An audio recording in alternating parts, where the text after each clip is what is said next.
About the only smart guy that I know, bro. Nobody knows shit about boxing. I appreciate it, man. Yeah, Be careful what you wish for because it can become a reality. yeah. The Untouchable True School Sports Empire proudly presents something the boxing game's been missing. Hey, what's going on? It's your boy BT, and I came here to talk some boxing with the thousands of True School Sports subscribers. All right, so I wanted to come on here right quick and just talk some Xander Zayas, because even though I know he is the fighting pride of Puerto Rico, quiet as kept, but not so quiet as kept on this channel. He's also the fighting pride of South Florida. He grew up most of his life in South Florida, so he's a South Florida fighter, right? So Xander Zayas had a fight over the weekend against Patrick Teixeira. It's a fight that was supposed to happen a while ago, got postponed due to some injuries. But it was a good fight for him because obviously we know Teixeira he's a former champion. He has a win over Carlos Adames, high-level southpaw, veteran of the sport. The kind of fighter that if you're a young guy, you want to fight on the way up because fighting guys like that gives you valuable experience that you take into big world championship fights. So, watching the fight, because I had a chance to watch that about a day or so ago, I thought Xander looked like, out of all his fights, honestly, he looked like the most developed I've ever seen him. I thought he did a good job setting up his punches.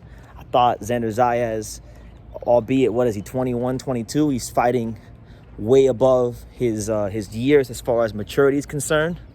And I thought, he didn't get the knockout, but he got 10 professional, competent rounds with a high-level southpaw.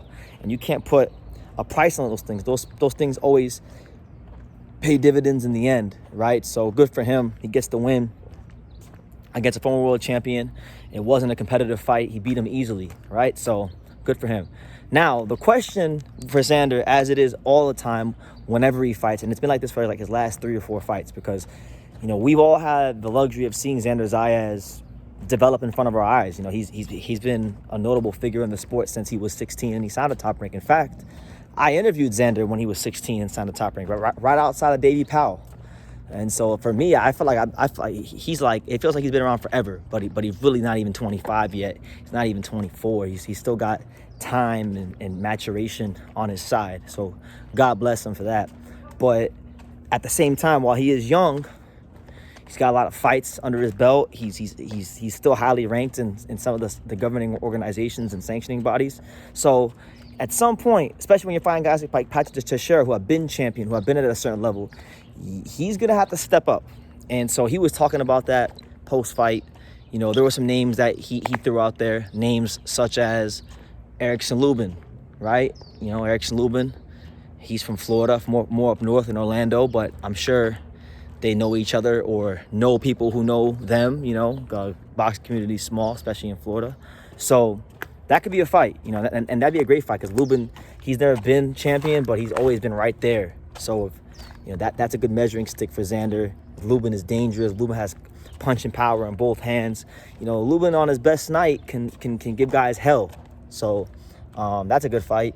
He called him out. He called out Virgil Ortiz. Now, this is a fight, I'll be honest with you, I am not of the mindset, because I've done the interviews with his manager myself, and I want to make it very clear, I got the utmost respect for Xander's manager, Peter Kahn, somebody that is amazing, but he knows what he's doing, and I just don't think that's a fight that he's going to feel is necessary to make right now, because Xander and Virgil right now together they don't command the economic value that he'd want to make that fight. You know what I'm saying? So I think we're still about a year or so from that fight even being a thing, right? And just telling y'all the truth.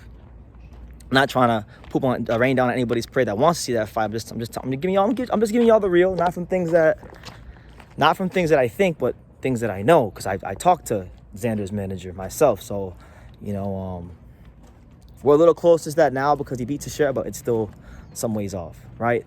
Now, the other fight that's been mentioned, and this is the fight that I think ultimately he's going to take. I think this winds up being a fight that could happen in the next 6 to 12 months, which is Xander versus Vito Mielnicki. Now, to talk on that, to speak on that a little bit, Vito's a fighter that was signed to Al Heyman for a long, long time. Vito Mielnicki is a guy that just signed the Top Rank. And funny enough, when he spoke on his new signing of the Top Rank, he actually stated that he's still being advised by Al Haymon, and that Al Haymon advised him to sign with Top Rank. So ain't that crazy?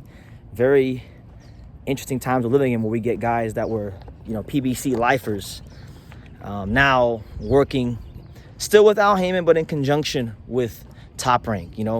Ain't that'll be fun to watch, to see how his career moves with Al Haymon being part of the way he moves his career, and now Bob Arum too.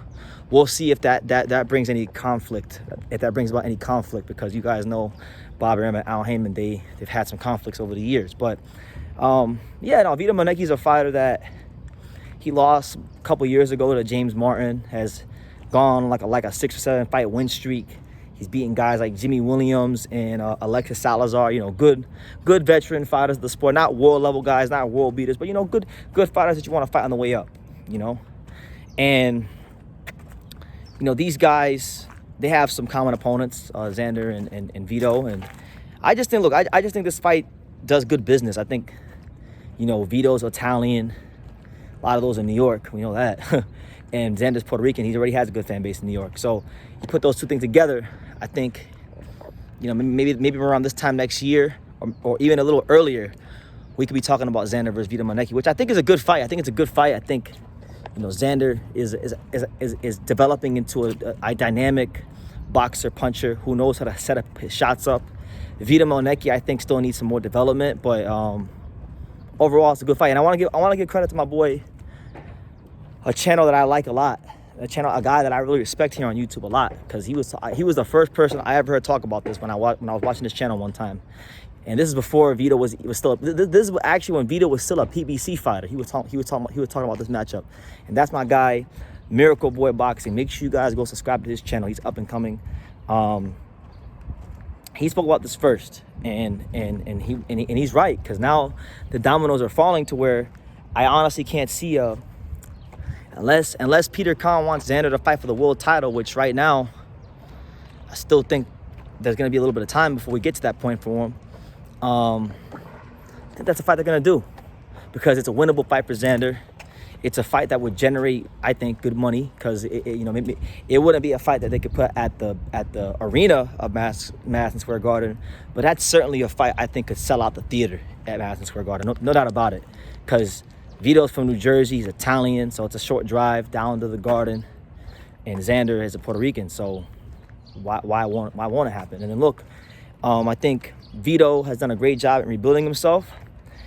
If he just get a fight or two with Top Rank, and then get the Xander fight, and let's just say he beats Xander, all of a sudden now Vito's boxing will have its first Italian American star in years. I mean, we haven't had one of those in boxing since Gotti, maybe. He's not even American, he's Canadian, so he don't even count. When was the last time we had an Italian American star? Y'all let me know in the comments. But I just really think, guys, this is a fight that's gonna happen. Both guys have similar frames. Both fighters have a common opponent. That common opponent is James Martin.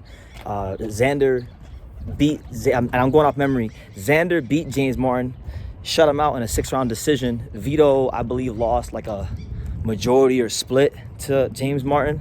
So they have that going. So they fought common guys. They're both ethnically speaking, they're from places that are conducive to big crowds in New York City, which is where Xander fights, and which is where I know Vito's fought. I don't know about New York, but I know Vito's fought in New Jersey. I mean, so it just makes sense. All I'm saying is this is a fight where they're at similar stages of their career. They fought similar guys.